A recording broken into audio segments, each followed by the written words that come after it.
right, continuing our coverage of VMware Explorer 2024, we bring back an old friend of the show, Mr. Pete Koehler. Pete, welcome back. Yeah, thanks for having me, guys. Really appreciate it. We were just talking about how many years we've been doing this, and so it's certainly been a while, but always fun. Yeah, older and wiser, right? And for everyone following along at home, how you keep the two Pete's straight, which is a problem. Here we go. We have good Pete and evil Pete, so that's your internal head squad. Yeah, I'll go with that. Yeah, I don't know how I got the short end of the stick on that, but I'll take it. Yeah. But Pete, obviously we usually have you come on and deep dive on vSAN, walk us through a lot of the features and stuff like that. And we actually recently just did that when we talked about vSAN 8 Update 3, which was a great episode. Thank you for that. Sure. And I know you've been talking vSAN all week. You were here early for the customer conversations with CTAB. You've been presenting and talking.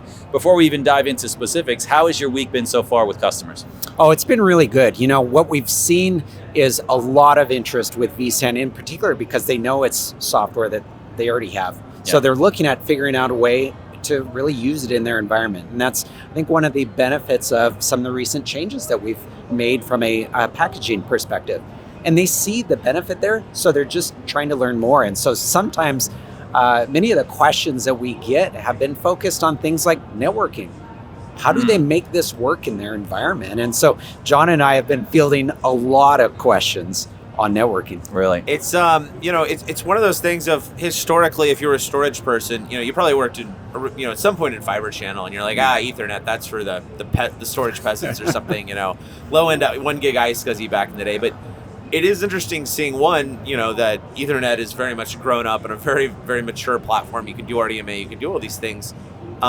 But also just the speeds and the feeds and all the capabilities. It is something that if you're a storage person, you have to learn Ethernet now. You have to learn Ethernet design. You're having to learn what a leaf and a spine are. And it's sometimes disconcerting. So I'm like, I just want to talk about QDEPs and things. But Absolutely. And there's a level of trust. They're trying to figure out, is this really going to work the way that we say it is? And certainly, we have a large customer count.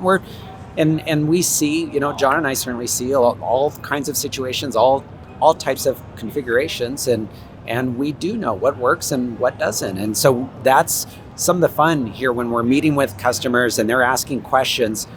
How should they configure their environment so vSAN can really work its best and exploit it?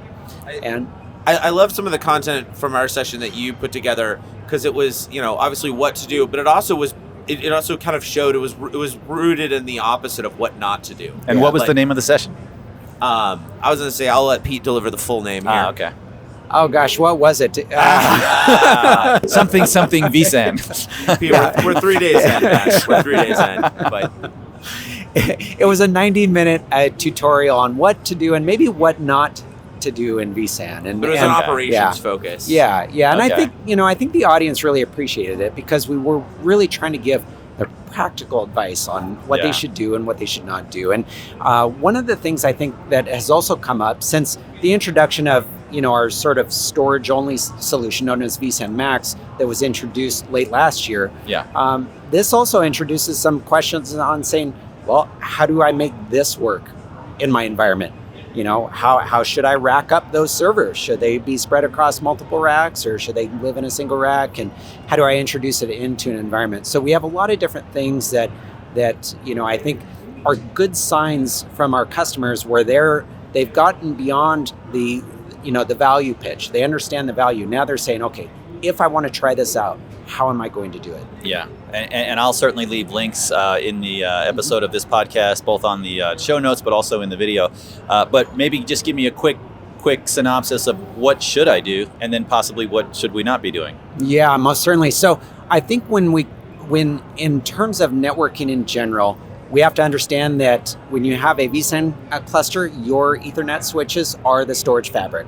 So we need to make sure that we have sufficient networking, both in bandwidth and latency, to make sure that data can be written in a really efficient way and fast way. And I think when we remind our customers that that's really the case, then they can look at, sort of reimagine what their switchgear really is for. And so then we go into the elements of, if you have a leaf spine topology, then you can say, okay, what kinds of network switches might you need at the leaf, and how many switches may you need at the spine. Things like oversubscription ratios have come up probably more this year than in the past years combined, because they're thinking about something like a large vSAN cluster that's going to be spread across multiple racks. So those are some of the things that we've been talking about at length here. Yeah. It is something, and I like some of the discussion points that have come up of, as a VMware admin, or as a storage admin, you're going to need to have some conversations with your networking team. And I know, you may not go to lunch together, but maybe you guys should, go have a drink together, nice coffee in the morning or something, and sit down and learn a little bit about what that looks like behind, no longer just have them as magic packet butlers who show up and I don't know where these packets go. Somehow they get from point A to point B, but learn that physical topology, learn some of their challenges, also teach them some of those things. I've noticed the teams here that I've met some customers who they brought their storage teams, they brought their networking teams. Yep. And they're bringing them into that HCI discussion or that disaggregated, vSAN discussion. Yeah. They're having a much better, more comfortable path forward. Absolutely. We've had a few different cases where when we had some really good questions from customers about their networking recommendations, what they should have. And, we generally follow that up with asking some questions about their environment. And when we ask them, well, what do they have for something like a network spine? They're not sure, and that's okay. I mean, they're the virtualization administrators. Right. So they only know maybe what sits at the top of rack, but yet they have to factor in these other elements in order to make sure that they have this storage solution that's going to behave in the way that they want it to. And in general, this is something that goes beyond even HCI and vSAN. You should have this conversation because inevitably at some point in your life, you're going to be dealing with an outage or a performance thing, and you're going to be on a conference bridge with 12 other people trying to figure out why something's slow or why something's not connecting or why a backup, is taking too long.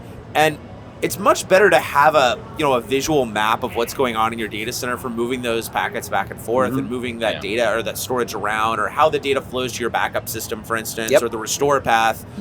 Have that understanding now, so you're not having to have it at 3 a.m. Under the gun. So I'm envisioning we have some work to do after we get back from Explore and writing up some more content on this, because for sure. Yeah. Well, to your point earlier, like we were speaking to Christos, and he was sharing a story that he spoke to some young employees at this one company, that were developers, and he asked them, well, what storage are you using?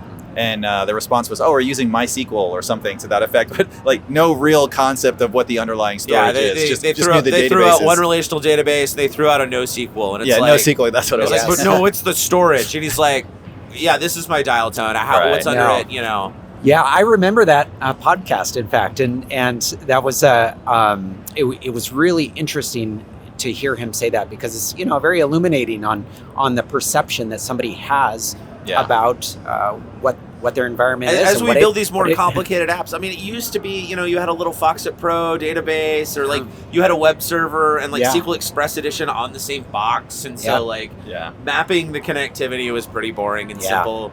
And now you get to these massive application chains and these multiple data sets and data paths. Being able to understand, part of understanding storage is understanding that I/O path through the chain of where it lives. Yeah. So you shared a little bit about some things that people should be doing. Are there things that they should not be doing? Well, and certainly, spoiler alert, the session is there, so you can go, everyone can go and watch the entire session. But whether it's customer conversations that you've had that maybe someone said, we're doing this, and you're like, oh, don't do that, or if it's anything in your session that you can remember. Well, one of the things that I think that comes up repeatedly is that when we talk about vSAN best practices, a lot of times this actually circles back to just general vSphere best practices. Sure. And so I think one of the things that I would advise, a lot of the customer base out there is just to kind of revisit some things that they may want to look at, and hey, are they really doing in their own environment? And sometimes maybe they inherited an environment from a previous regime that was in there, and that previous regime was doing something fancy, maybe some LACP or something, and yet they've been having some stability issues with their network. Well, maybe it might be time to sort of revisit, go for a simpler, more robust arrangement, or something like that. I like that. Yeah, and last question before we let you go, Pete. You've been as we said, you've been talking to customers all week. Has there been a theme that has stood out in general about the questions that you've had this week?